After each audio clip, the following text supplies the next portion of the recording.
తాకట్లో ఉన్న బంగారాన్ని విడిపించి ఆ రోజున మార్కెట్ ధర కట్టి మిగిలిన డబ్బును మీకు అందిస్తుంది కొమ్మూరి గోల్డ్.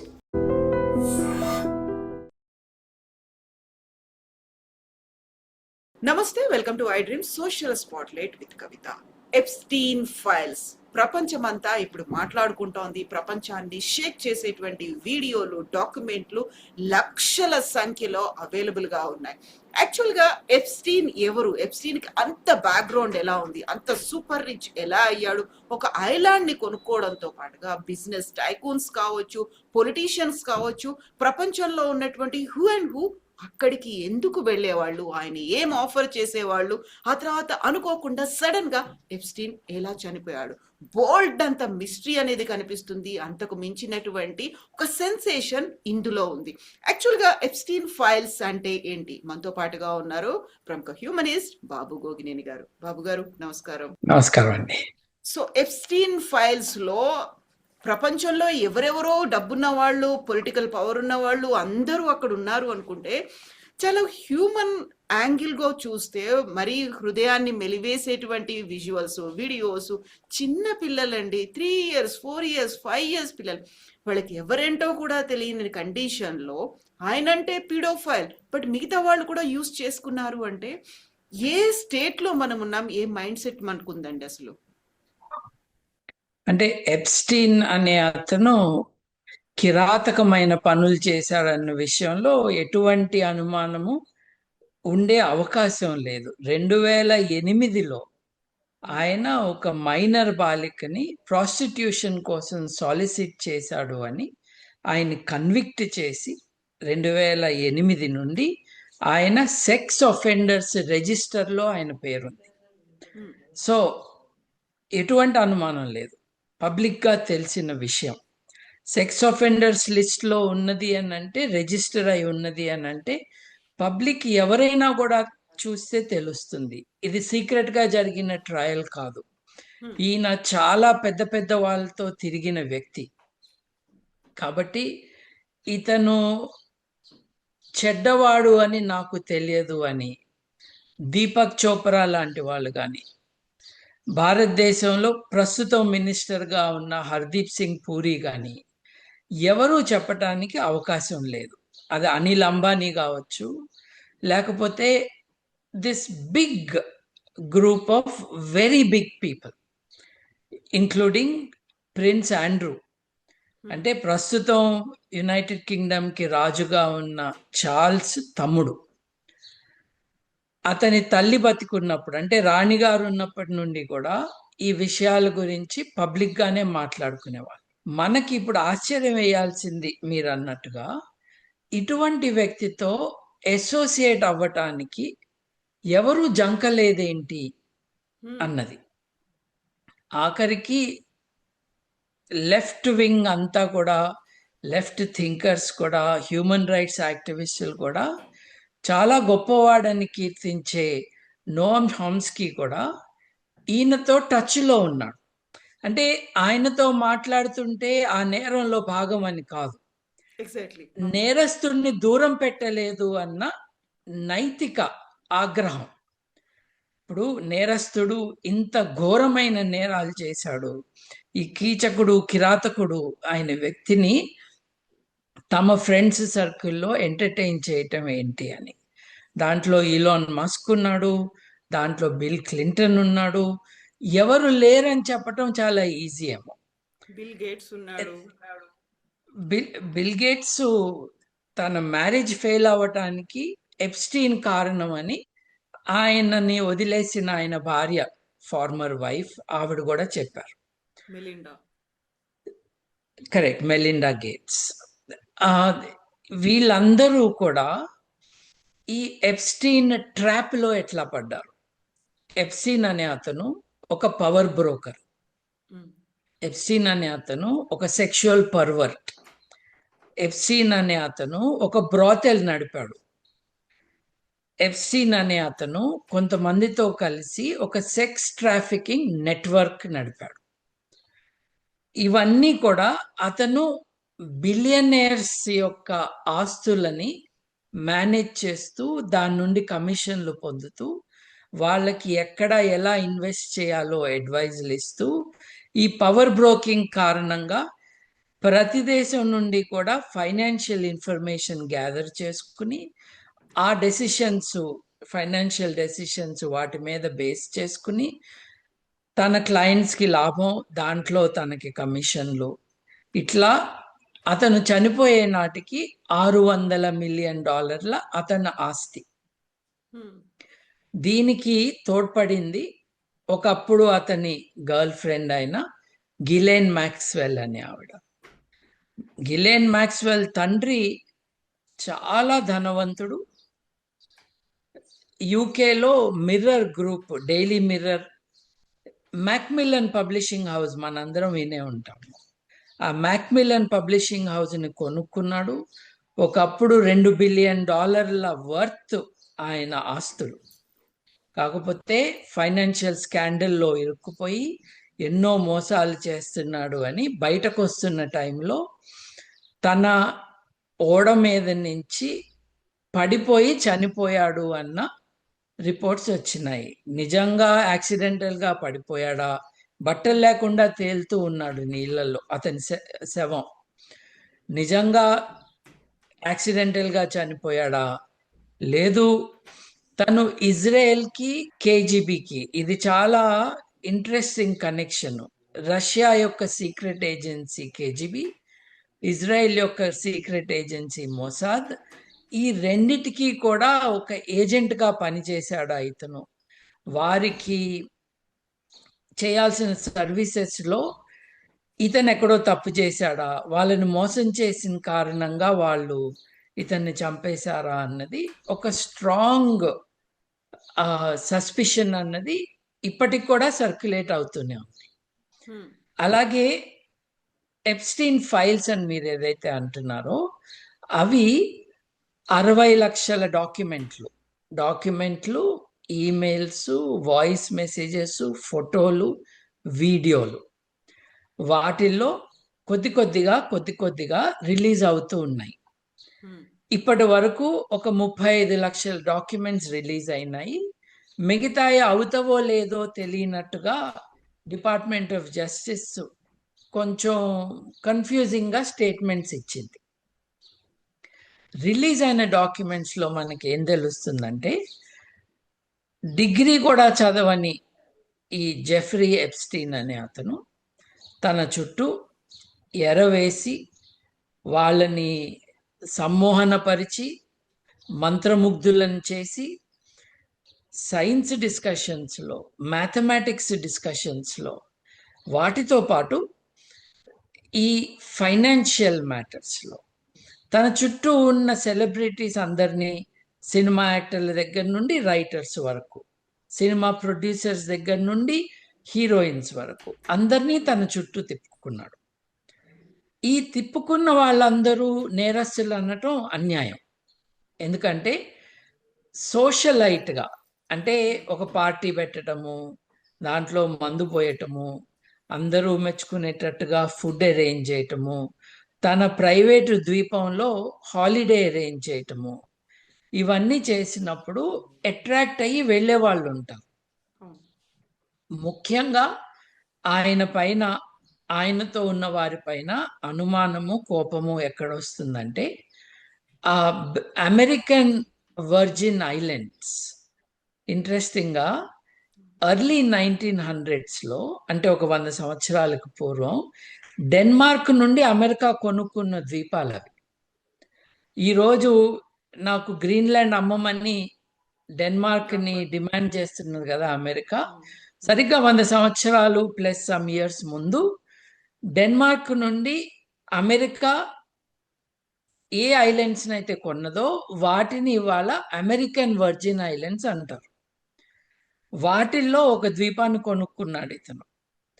కొనుక్కున్న తర్వాత అతను సెక్స్ ఒఫెండర్గా, అతని పేరు సెక్స్ ఒఫెండర్స్ రిజిస్ట్రీలోకి వచ్చిన తర్వాత అతనికి పక్కన ఉన్న ద్వీపాన్ని ఆ ఓనర్ అమ్మటానికి ఒప్పుకోకపోతే దుబాయ్లో ఎవరి ద్వారానో కొనిపించాడు. ఈ 2 ఐలాండ్స్ విలువనే ఒక $86 మిలియన్ ఉంటుంది. దాంట్లో ఒక సోఫిస్టికేటెడ్ బ్రాథల్ నడిపాడు. ఈ ఐలాండ్కి ఎవరు వెళ్ళారు? ఈలాన్ మస్క్ వెళ్ళాడా, లేదు కేవలం వెళ్ళటానికి ఉత్సాహం చూపించాడా? అతన్ని వేరే ఐలాండ్స్ ఓన్ చేసే వర్జిన్ ఎయిర్లైన్స్ ఏదైతే ఉందో, వర్జిన్ గ్రూప్ ఏదైతే ఉందో, వర్జిన్ మీడియా, రిచర్డ్ బ్రాన్సన్, యూకేలో ఒక గొప్ప ఆంటర్ప్రినర్గా ఆయన్ని కీర్తిస్తారు. తన ఐలాండ్కి ఎప్స్టీన్ని రమ్మంటూ వస్తూ వస్తూ నీ జనాన్ని కూడా తీసుకురా అన్నాడు. ఈలాన్ మస్క్ కూడా అటువంటి భాషనే వాడాడు. మీరందరూ అక్కడ ఉంటారా, ఆడవాళ్ళందరూ ఉంటారా, మీ బిగ్ బ్లాస్ట్ అని రకరకాల భాషల్లో ఓపెన్గా ఎక్స్ప్లిసిట్గా రాయకపోయినా అక్కడ ఆడవాళ్ళు ఉంటారా అన్న ఐడియా మట్టుకు ఎక్స్ప్రెస్ చేశారు క్వశ్చన్గా.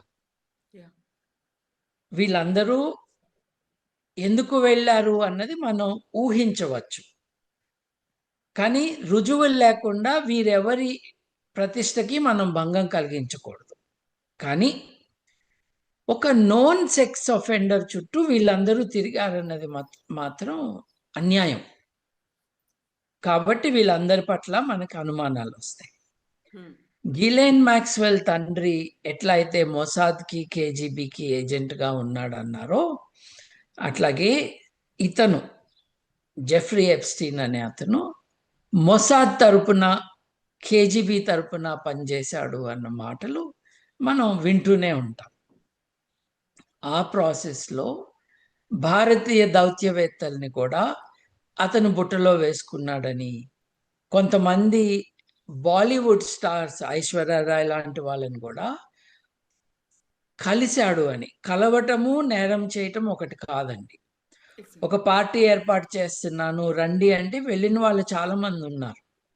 నిజానికి మీరా నాయర్, సలాం బాంబే డైరెక్టర్, ఆవిడ కూడా తన సినిమా రిలీజ్ తర్వాత ఆఫ్టర్ పార్టీ ఉంటే ఆయన ఆర్గనైజ్ చేస్తే వెళ్ళింది ఆ సినిమాకి ఫండ్ రైజింగ్ కోసం. ఇతని మెథడ్ ఏంటంటే, మేధావులు, కాస్త తెలివి తక్కువ మేధావులు, లేదు ఆర్టిస్టులు, సినిమా వాళ్ళు, పబ్లిక్ పర్సనాలిటీస్, రాజకీయ నాయకులు, వీళ్ళందరినీ తన చుట్టూ తిప్పుకోవటానికి పార్టీలు అన్ని సెక్స్ పార్టీలు అనటానికి వీల్లేదు, పార్టీలు ఆర్గనైజ్ చేసి వాళ్ళని అందరినీ అబ్బురపడేటట్టుగా చేసి, తన పవర్ బ్రోకరింగ్ కారణంగా నేను ఫలానా ప్రధానమంత్రిని, ఫలానా ప్రెసిడెంట్ని నేను ఫోన్ చేసి కాంటాక్ట్ చేయగలను, కావాలంటే మీకు యువరాజ్ అనకూడదు, డ్యూక్, ఈ చార్ల్స్ యొక్క తమ్ముణ్ణి కల్పించగలను, రాయల్టీతో లింక్స్ ఏర్పాటు చేయగలను అని చెప్పి అందరినీ మభ్యపెట్టడం ఒకటి చేశాడు. కొన్ని పనులు చేయగలిగాడు కూడా.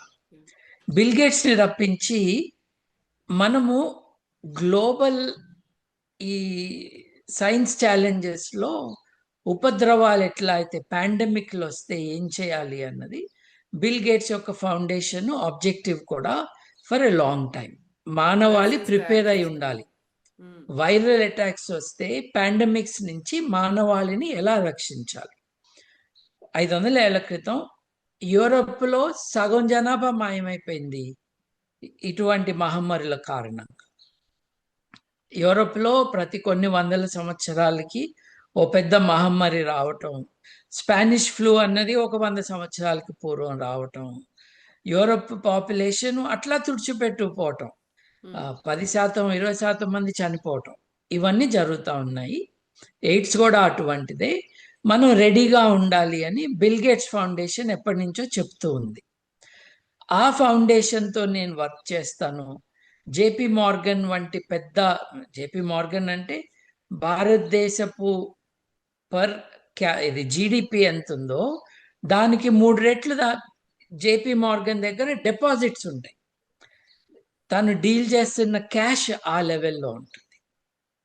జేపీ మార్గన్ నుంచి డబ్బులు తీసుకొస్తాను, మనం హెల్త్ కోసం ఒక యాక్టివిటీ, ఒక ఫౌండేషన్ సెటప్ చేయాలి అని బిల్ గేట్స్ని రప్పించాడు. 2009లోనే జైలు నుంచి బయటకు వచ్చిన వాడిని 2014 దాకా ఇట్లాంటి వాళ్ళు ఎంటర్టైన్ చేసి, ఇతను ఊరికే పేర్లు చెప్తున్నాడు కానీ విషయం ఏమీ లేదు, ఫలానా బ్యాంక్ అంటాడు, ఫలానా వాళ్ళు అంటాడు, కానీ ఇతను సాధిస్తున్నది ఏమీ లేదు అని రియలైజ్ అయ్యి దూరం పెట్టారు కొంతమంది. అట్లాంటి వాళ్ళలో బిల్ గేట్స్ కూడా ఒకడు. సో ఓవరాల్గా చూసుకుంటే ఒక దుర్మార్గుడు, నీచుడు, సెక్షువల్ పర్వర్ట్ ఒక ఆస్పెక్ట్. పవర్ బ్రోకరు, వివిధ దేశాలకి సీక్రెట్ ఏజెంట్గా వారి ఇంట్రెస్ట్ని ప్రమోట్ చేయటానికి డబ్బులు తీసుకుని పనిచేసే ఒక గూఢచారి టైప్ మనిషి, లేదు ఒక లాబీయిస్ట్.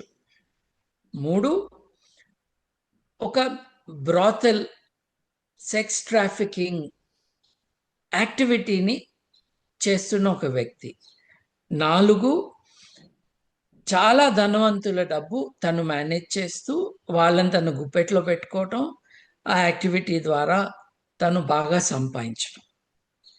ఇలా చేస్తున్న క్రమంలోనే మనం అనిల్ అంబానీ పేరు కొన్ని వందల సార్లు వచ్చిందంట ఆ ఎప్స్టీన్ ఫైల్స్లో. ఇప్పుడు నేను చెప్పిన ఈ 35 లక్షల డాక్యుమెంట్స్లో కొన్ని వందల సార్లు, చాలా మంది పెద్దవాళ్ళ పేర్లు చాలా సార్లు వచ్చినాయి. బట్ ఇట్ మీన్స్ నథింగ్ అండి.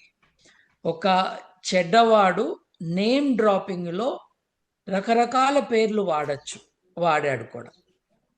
అంత మాత్రాన వీళ్ళు కంప్లీట్లీ ఇన్నోసెంట్ కాదు. ఇన్నోసెంట్ ఆఫ్ సెక్షువల్ క్రైమ్స్ అయి ఉండొచ్చు, కానీ ఇతను ఈ పవర్ బ్రోకింగ్లో భాగంగా ఫలానా ప్రధానమంత్రిని, ఫలానా ప్రెసిడెంట్ని నేను ఇన్ఫ్లుయెన్స్ చేశాను కాబట్టి ఇజ్రాయెల్కి మంచి జరుగుతుంది, చూస్తూ ఉండండి అని ఈ బోస్టింగ్ చేయటం, అతను చెప్పినవి చాలా జరగటం అన్నది మనం చూస్తున్నాం. ఎగ్జాక్ట్లీ అండి. పీడోఫైల్స్ మామూలుగా చిన్నపిల్లలు అంటే మైనారిటీయో లేకుంటే టీనేజర్లో అనుకుంటాము. అలా కాకుండా దాన్ని కొనుక్కున్నటువంటి ఐలాండ్కే పీడోఫైల్ ఐలాండ్ అనేటువంటి ఒక పేరు కూడా పడిపోవడం అంటే అక్కడ ఎలాంటి దుర్మార్గాలు జరిగాయి అనేది. సో అంత వాటికి అలవాటు పడిపోయారా, అడిక్ట్ అయిపోయారా? ఇంతమంది కూడా రెగ్యులర్గా వెళ్ళేవాళ్ళు. చిన్నపిల్లలు ఉన్నారా అని కూడా అడిగి తెలుసుకొని మరి వెళ్ళడానికి ఇంట్రెస్ట్ చూపించారు అంటే కేవలం అక్కడ ఉన్నటువంటి జెఫ్రీ ఎప్స్టీన్ ఎవరైతే ఆర్గనైజ్ చేశారో ఆయన మీద మాత్రమే కాదు, వీళ్ళందరి మీద కూడా క్వశ్చన్ అనేది కనిపిస్తోంది. వాళ్ళని కూడా కల్ప్రిట్స్గా చేయాల్సిన అవసరం ఉంది. వందల మంది చిన్న పిల్లలు చనిపోయారు, వాళ్ళు అదృశ్యం అయిపోయారు, ఎక్కడికి వెళ్ళిపోయారో తెలియదు. చాలా మందికి ఇప్పటికీ ట్రమాటిక్గా వాళ్ళు ఉన్నారు, పెద్దవాళ్ళు అయినప్పటికీ కూడా అనేది ఉంది. వీటన్నిటికీ సంబంధించి బయటకు వస్తాయంటారా ఈ మిస్టరీస్ అన్ని? చూడాలండి. ఇప్పుడు తప్పకుండా చాలా బయటకు వచ్చినాయి.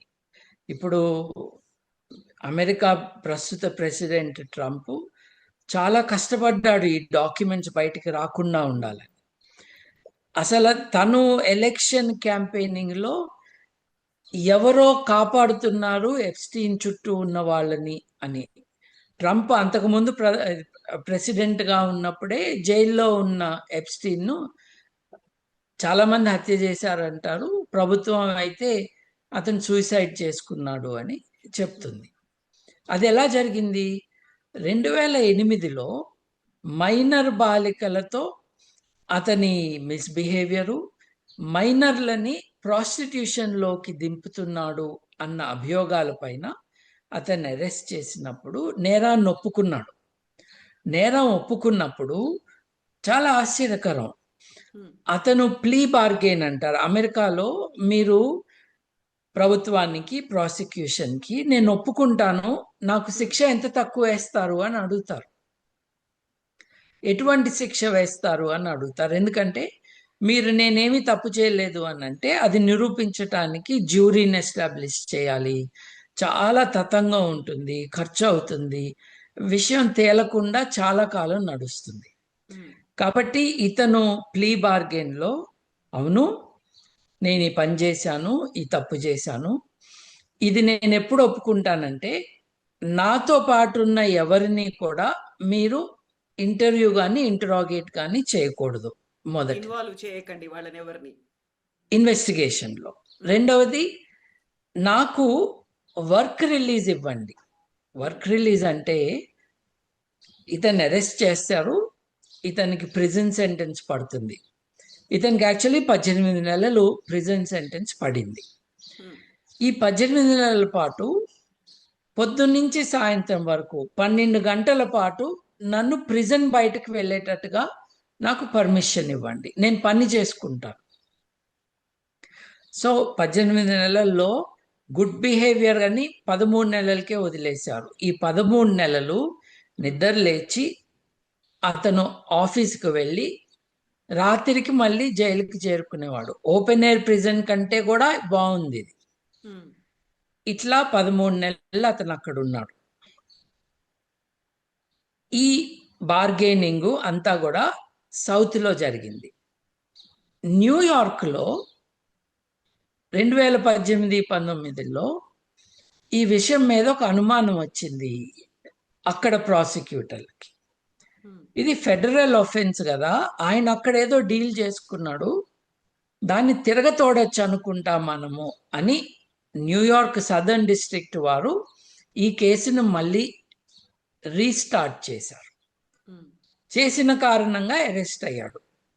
అరెస్ట్ అయ్యి లోపల ఉన్నాడు. ఇది వర్క్ రిలీజ్ కాదు, అరెస్ట్ అయ్యి లోపలే ఉన్నాడు. అలా లోపల ఉన్న వాడిని అతని సైకలాజికల్ ప్రొఫైలింగ్ చేయాలి అని, నువ్వు ఎవరివి, నీ భావాలేంటి, నీ మైండ్లో సూసైడ్ ఏమైనా ఉందా అని ప్రశ్నలు వేస్తే, నేను జూయిష్ పర్సన్, యూదుడిని, మా మతంలో ఆత్మహత్య అన్నది, బలవన్మరణం అన్నది ఉండదు, అది ప్రొహిబిటెడ్, కాబట్టి నేను అటువంటిది ఏం చేసుకోను అన్న కొద్ది కాలానికి అతని శవం కనిపించింది, ఉరేసుకుని చనిపోయాడు అని అన్నారు. అతని తమ్ముడితో సహా ఎలా సాధ్యమో ఆ వీడియో ఫుటేజ్ చూపియండి అని అన్నారు. వీడియో ఫుటేజ్ ఎంతవరకు చూపించగలరు?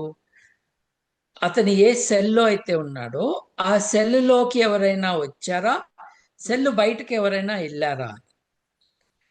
ఇతని శవం కనిపించిన ఉదయం అప్పటికి 12 గంటల ముందు ఏం జరిగిందని వీడియో చూస్తూ ఉంటే, అర్ధరాత్రికి ముందు ఒక 2 నిమిషాలు 3 నిమిషాలు ఫుటేజ్ లేదు.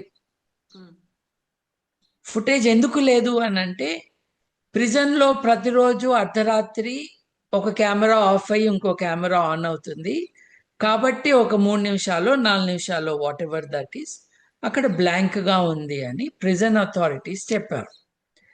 అలా అయితే అంతకు ముందు రోజు కానీ తర్వాత రోజు కానీ అట్లా అయిందా అని అడిగితే సమాధానం లేదు. సో అనుమానాస్పద పరిస్థితుల్లోనే ఇతను చనిపోయాడు అన్నది మోస్ట్ పీపుల్స్ కన్క్లూషన్. అప్పుడు అధ్యక్షుడు ఎవరు? ఈయన. ఈ విషయాలు బయటికి రాకుండా చేశారు.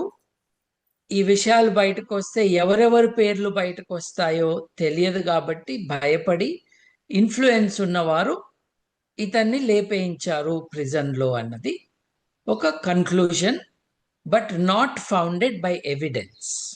It's a suspicion. ఈ సర్కమ్స్టాన్సెస్లో అలా అయి ఉండొచ్చు అని అనుకోవటం. ఈ ప్రాసెస్లో డాక్యుమెంట్స్ ఏవి కూడా బయటికి రాకూడదు అని కోర్టు చెప్పింది. ఎందుకు? ఈ డాక్యుమెంట్స్లో విక్టిమ్స్ పేర్లు ఉన్నాయి. ఇప్పుడు మన దేశంలో నిర్భయ అంటాం, నిజంగా అమ్మాయి పేరు నిర్భయ కాదు, కానీ విక్టిమ్ యొక్క పేరు చెప్పకూడదు. అట్లీస్ట్ బతికి ఉన్న విక్టిమ్ పేరు చెప్పకూడదు. ఆ విక్టిమ్ యొక్క సమ్మతి కానీ ఆ విక్టిమ్ ఆన్ దేర్ ఓన్ వచ్చి చెప్పటం వేరు. ఈ లా ఎన్ఫోర్స్మెంట్ కానీ జర్నలిస్టులు కానీ ఎవరు పేర్లు చెప్పకూడదు. సో ఈ డాక్యుమెంట్స్లో విక్టిమ్స్ పేర్లు ఉన్నాయి, చెప్పొద్దు అని కోర్టు చెప్పింది. ఇది జరుగుతున్న క్రమంలో గ్విఫ్రే, GUIFFRE అనే ఒక ఆవిడ, ఆస్ట్రేలియన్ లేడీ, పాపము చిన్నపిల్లగా ట్రంప్ యొక్క మారాలాగో రిసార్ట్లో పనిచేస్తున్న అమ్మాయిని ట్రంప్ మిత్రుడైన, అప్పటి ట్రంప్ మిత్రుడైన జెఫ్రీ ఎప్స్టైన్ నా దగ్గర పనిచేయటానికి తీసుకెళ్తాను అని ఆవిడని తన పనిలో పెట్టుకున్నాడు. తను బ్రిటన్ రాణిగారి కొడుకు ఆండ్రూని ఈవిడకి పరిచయం చేశాడు. ఈ అమ్మాయితో అతను ఆండ్రూకి ఫోటోలు ఉన్నాయి. అవును. ఈ అమ్మాయి కొద్ది కాలం అయినాక తన కథ బయట పెట్టింది. తన గోడు వెళ్ళబుచ్చుకుంది.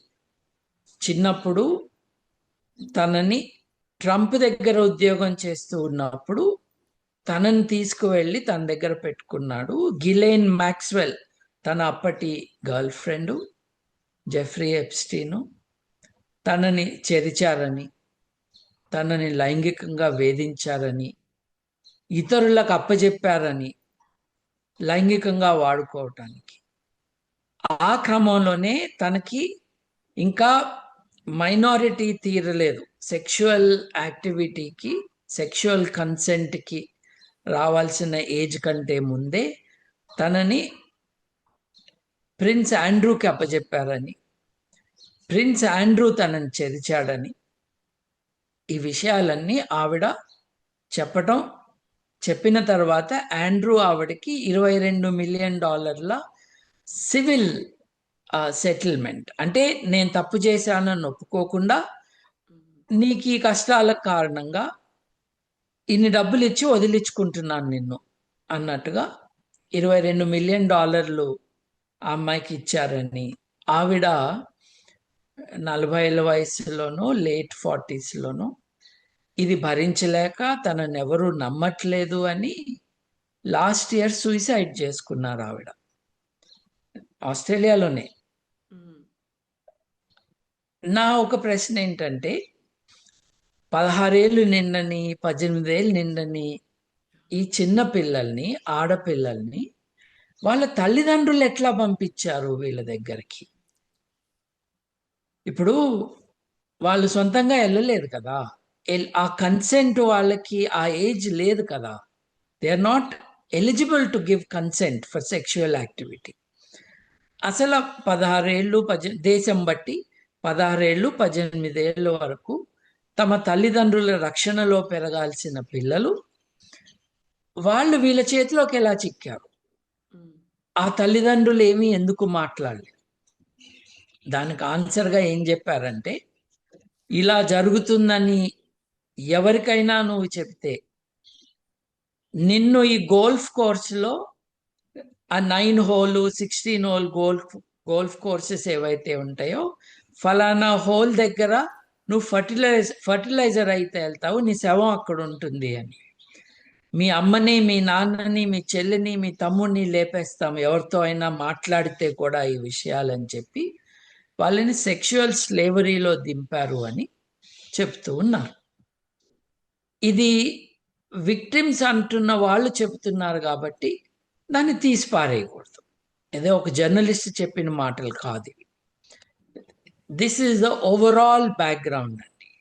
ఈ సెక్షువల్ పర్వర్షను, ఈ ఎక్స్ట్రీమ్ క్రిమినాలిటీ కారణంగా చిన్నారులు, చిన్న బిడ్డలు వారందరూ వీరి పర్వర్షన్కి, వీళ్ళ సెక్షువల్ హంగర్కి చిక్కారు, మోసపోయారు, విక్టిమ్స్ అయ్యారు, కొంతమంది హతులైపోయారు. ఇది మనకి ఇప్పటి వరకు తెలిసిన విషయాలు. సో ఇప్పటికైతే దీన్ని ఫర్దర్ ఇన్వెస్టిగేషన్ అన్నది ఏ డైరెక్షన్లో జరుగుతుంది అన్నది క్లారిటీ లేదు. ఎందుకు లేదు అనంటే, డిపార్ట్మెంట్ ఆఫ్ జస్టిస్ కన్ఫ్యూజింగ్గా ఇంకా ఉన్నాయి, మేము రిలీజ్ చేయబోవట్లేదు అని 2 మెసేజెస్ ఇచ్చాం. మేము ప్రతి డాక్యుమెంటరీని ఎడిట్ చేయాలి, ఎడిట్ చేసి విక్టిమ్స్ పేర్లు కనపడకుండా చేయాలి అని దానికి బ్లాక్ మార్క్ పెట్టడం అన్నది చేస్తున్నారు. కొన్ని డాక్యుమెంట్స్లో విక్టిమ్స్ పేర్లే కాదు, అక్యూజ్డ్ పేర్లు కూడా బ్లాక్ చేసి ఉన్నాయి. కొన్ని డాక్యుమెంట్స్లో కమ్యూనికేషన్ ఫ్రమ్ అక్యూజ్డ్ వాళ్ళ పేర్లు కూడా బ్లాక్ చేసి ఉన్నాయి. ఆ బ్లాకేజ్ వెనకాల పేర్లు ఏమిటి అని కొంతమంది కంప్యూటర్స్లో స్పెషలిస్టులుగా, ఫోరెన్సిక్ అనాలిసిస్లో స్పెషలిస్టులుగా ఉన్నవారు కొన్ని పేర్లు బయట పెట్టారు. మీ వీక్షకులకి ఇంట్రెస్ట్ ఉంటే జీమెయిల్ తెలుసు కదా మీకు. జీ బదులు J, J for Jeffrey, J for Jack, J mail, Gmail లాగా gmail.com అని మీరు కొట్టండి.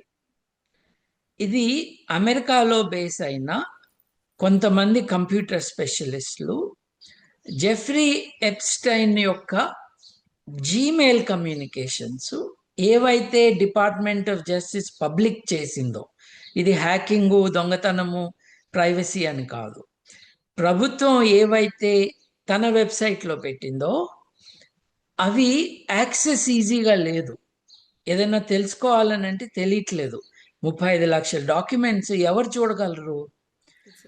కాబట్టి దాంట్లో ఈమెయిల్స్ని జీమెయిల్ క్లోన్గా, అంటే చూస్తే జీమెయిల్ లాగా ఉండేటట్టుగా కొంతమంది కంప్యూటర్ స్పెషలిస్టులు క్రియేట్ చేశారు. ఎవరైనా సరే gmail.com అని కొడితే ఒక జీమెయిల్ లాంటి అకౌంట్ తెలుస్తుంది, మీకు ఓపెన్ అవుతుంది. You are viewing this as if you are Jeffrey Epstein అని మీకు నోటీస్ వస్తుంది. మీరు ఆ డాక్యుమెంట్స్ చూడొచ్చు, దాంట్లో సెర్చ్ చేయొచ్చు. మీరు అనుమానపడుతున్న దేశాల యొక్క అధిపతులు, రాజులు, రాష్ట్రపతులు, ప్రధానమంత్రులు, మినిస్టర్లు, అంబాసిడర్లు, వాళ్ళ పేర్లు కొట్టి సెర్చ్ కొడితే ఎన్నిసార్లు వాటిల్లో వచ్చినాయో మీకు కనిపిస్తాయి. ఎన్నిసార్లు వచ్చినాయనంటే అన్నిసార్లు వాళ్ళ పేర్లు వీళ్ళు చెప్పారని, వాళ్ళు నేరాలు చేశారంటానికి ఇది రుజువు కాదు. కాకపోతే అబ్బే నాకు అంత కనెక్షన్ ఏమీ లేదు అని కొంతమంది చెప్పారు. ఆయన నన్ను ఐలాండ్కి సెయింట్ జేమ్స్ ఐలాండ్, అది సెయింట్ జేమ్స్ ఐలాండ్కి రమ్మంటే నేను రాను అని చెప్పాను అని కొంతమంది బుకాయించారు. మొన్న ఈ 30 లక్షల, అంటే మొత్తం 35 లక్షలు ఇప్పటి వరకు డాక్యుమెంట్స్, 30 లక్షల డాక్యుమెంట్స్ మొన్న రిలీజ్ అయితే అంతకుముందు కాదు అన్న వాళ్ళు అబద్ధం చెప్పారని ఇప్పుడు తెలుస్తుంది. నన్ను చాలాసార్లు రమ్మన్నాడు, నేనే వెళ్ళలేదు అని మస్క్ అన్నాడు. నాకు ఇంట్రెస్ట్ లేదని చెప్పాను అని మస్క్ అన్నాడు. ఇప్పుడు చూస్తున్న ఏమిటి అని అంటే, నేను ఎప్పుడు రావచ్చు అని అడిగాడు.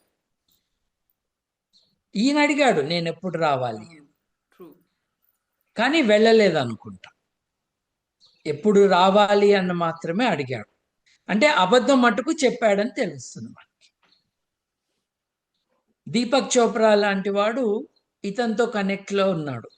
ఆధ్యాత్మికత, భారతీయ జ్ఞాన సంపద, వీటన్నిటి గురించి మాట్లాడుతూ అమెరికాలో వీరమాచినేని రోల్ ప్లే చేస్తూ అందరినీ బుట్టలో వేసుకుని అందరినీ తప్పుదారి పట్టిస్తున్నవాడు ఈ ఇమేజ్లో దొరికాడు. ఇట్లా మనం చాలా మందిని ఈ ఈమెయిల్స్ ద్వారా పట్టుకోవచ్చు, దొరుకుతారు. ఎందుకంటే పేర్లు ఉన్నాయి. కాకపోతే ఎవరినైనా అక్యూజ్ చేసే ముందు ఆ ఈమెయిల్లో వాళ్ళు ఏమంటున్నారో కూడా చూడాలి. కేవలం పేరుంటేనే జంప్ చేయకూడదు. ఇంకోటి, కొంతమంది కుతంత్రంగా, దురుద్దేశపూర్వకంగా నువ్వు మా నేతల పేర్లు ఉన్నాయని చెప్పావు కాబట్టి రాహుల్ గాంధీ పేరు కూడా ఉంది అని చెప్పారు. అది అబద్ధం. రాహుల్ గాంధీ పేరు లేదు, కానీ ఉన్నది అని మాధ్యమాలను మిస్యూజ్ చేసుకుంటూ అబద్ధాలు చెప్పే బ్యాచ్ మనకు ఉన్నది. వాళ్ళు ఆ పనులు చేస్తున్నారు. అంబానీ పేరుంది. అంబానీకి రాజకీయంగా సపోర్ట్ చేసే వాళ్ళ పేర్లు ఉన్నాయి. ఇంట్రెస్ట్ ఉన్న వాళ్ళు వెతుక్కోవచ్చు. gmail.com సెర్చ్ చేస్తే దొరుకుతాయి. ఇది on going very sad story. ప్రపంచవ్యాప్తంగా గొప్పవాళ్ళు అనుకుని నాయకులు అన్న వాళ్ళు నైతిక విచక్షణ కోల్పోయి శిక్ష పడి, శిక్ష అనుభవించి బయటకు వచ్చిన అత్యంత దారుణమైన నేరాలు చేసి దొరికిపోయిన వ్యక్తితో సంబంధం ఉంచుకోవటం. వాళ్ళతో నేరం చేశారని కాదు. అటువంటి వాళ్ళని తమ ఫ్రెండ్ లిస్ట్‌లో పెట్టుకోవటం, అటువంటి వాడి ద్వీపానికి నేనెప్పుడు రావచ్చు అని క్వెషన్‌లేయటం, నువ్వు మా దగ్గరికి ఎప్పుడొస్తున్నావని అడగటం, ఉమ్, ఇదంతా చాలా దారుణమైన విషయం అండి. మనం ఇది ఇంత ఓపెన్‌గా బయటకి రాకముందు ఇటలీ ప్రధానమంత్రి బెర్లుస్కోనీ గురించి విన్నాం. చాలా చీదర వేసి, డోకు వచ్చే స్టోరీస్ మనం ప్రైమ్ మినిస్టర్ బెర్లుస్కోనీ గురించి ఓపెన్‌గా న్యూస్ పేపర్స్‌లో రావటం చూసాం. ఆయన తన ఇంట్లో, ఏది రోమ్‌లో తన ఇంట్లో, తను కూడా సార్డినియా అనే ఒక ద్వీపం ఆయనది కాదు. సార్డినియా ద్వీపంలో తనకొక కోట లాంటి ఒక పెద్ద ఎస్టాబ్లిష్మెంట్ ఉంది. దానికి మొరొకో నుండో ఇంకో దేశం నుండో అండర్ ఏజ్ పిల్లలు వచ్చారు, వాళ్ళతో సెక్షువల్ కాంటాక్ట్ ఈయన పెట్టుకున్నాడు అని కేసు పెట్టి ఆయనకి 7 సంవత్సరాల జైలు శిక్ష విధించారు. yeah. ఈ పీటర్ మాండెల్సన్ అనే ఆయన టోనీ బ్లేర్ క్యాబినెట్లో మినిస్టర్, బ్రిటన్. లేబర్ పార్టీ తరపున 2 సార్లు మినిస్టర్గా ఉన్నాడు. మొన్నటి వరకు యూకే తరపున యునైటెడ్ స్టేట్స్కి అంబాసిడర్గా, రాయబారిగా పంపబడ్డాడు. అంటే ఒక యునైటెడ్ కింగ్డమ్ యూకే నుండి వచ్చిన ఎనీ పబ్లిక్ ఆఫీషియల్కి లభించే చాలా గొప్ప గౌరవం యూకేకి రాయబారిగా అమెరికాకి పంపబడటం. అతను ఎప్స్టీన్ ఫైల్స్లో దొరకటం, ఎప్స్టీన్ని జైలు నుండి బయటకు పంపిస్తున్న రోజు, ఈ రోజుతో నీకు లిబర్టీ, ఇది లిబరేషన్ డే అని మెసేజ్ పెట్టడం. అంటే నువ్వు చేసిన కిరాతకానికి నువ్వు శిక్ష అనుభవించావు, బయటకు వచ్చాక బుద్ధిగా ఉండు కాదు. దీనితో you are free, liberation day. యూరప్కి లిబరేషన్ డే అన్న పదం చాలా ఇంపార్టెంట్ పదం. ఎందుకంటే హిట్లర్ నుండి యూరప్ని విడిపించింది అమెరికా, దాన్ని లిబరేషన్ డే అంటారు. ఈరోజు నీకు లిబరేషన్ డే అన్నాడు. తర్వాత 2009 నుండి అతను చచ్చిపోయే వరకు దాదాపు 10 ఏళ్ల పాటు ఈ ప్రిన్స్ ఆండ్రూ కానీ, మాండెల్సన్ లాంటి వాళ్ళు కానీ, క్లింటన్ లాంటి వాళ్ళు కానీ, బిల్ గేట్స్ లాంటి వాళ్ళు కానీ, మస్క్ లాంటి వాళ్ళు కానీ, ఈ హర్దీప్ పూరి కానీ, వీళ్ళందరూ కూడా యాక్టివ్గా కనెక్షన్స్ మెయింటైన్ చేశారు అనిల్ అంబానీతో సహా. ఇప్పుడు ఎవరో మీ పేరు చెప్పటం కాదు, వీళ్ళే మెయిల్స్ పంపించి కరెస్పాండెన్స్లో ఉన్నారు, లేదు వీళ్ళ ఏజెంట్స్ వీళ్ళ తరపున కరెస్పాండెన్స్లో ఉన్నారు. ఇది చాలా విచారకరమైన విషయం. వాళ్ళు వాళ్ళ ఆనర్ని, వాళ్ళ ప్రతిష్టని వాళ్ళే కాపాడుకోవాలి, బయటకు వచ్చి చెప్పాలి. దీంట్లో చాలా ఇంట్రీగింగ్ మ్యాటర్ ఏంటంటే, ప్రెసిడెంట్ క్లింటన్ ఆయన ఐలాండ్కి వెళ్ళాడని, చాలాసార్లు వెళ్ళాడని, అక్కడి నుండి కొన్ని ఫోటోలు పంపించారు. ఈరోజు ఏ ఫోటో నిజమో ఏది అబద్ధమో తెలియనట్టుగా ఏఐ ద్వారా చాలా మంది పైన వికృతంగా, దురుద్దేశపూర్వకంగా కొన్ని డాక్యుమెంట్స్ సృష్టిస్తున్నారు. అట్లా సృష్టించారు అని కొంతమంది చెప్తున్నారు. ఈ విషయం ఏంటో చెప్పడానికి కాంగ్రెషనల్ హియరింగ్, అంటే పార్లమెంటు మనకి ఎలాగో భారతదేశానికి, అమెరికాకి కాంగ్రెస్ యొక్క హియరింగ్కి రమ్మని ఆయనకి, ఆయన భార్యకి నోటీస్ పంపిస్తే, మేము రాము, ఇది మమ్మల్ని అనవసరంగా ఇరికించటానికి, ఒక తమాషాలో మమ్మల్ని భాగం చేయటానికి మీరు పిలుస్తున్నారు అని వీళ్ళు ఇనీషియల్గా అన్నారు. అన్న తర్వాత కాంగ్రెస్ రమ్మంటే రాకపోతే మీకు వారెంట్ జారీ అవుతుంది.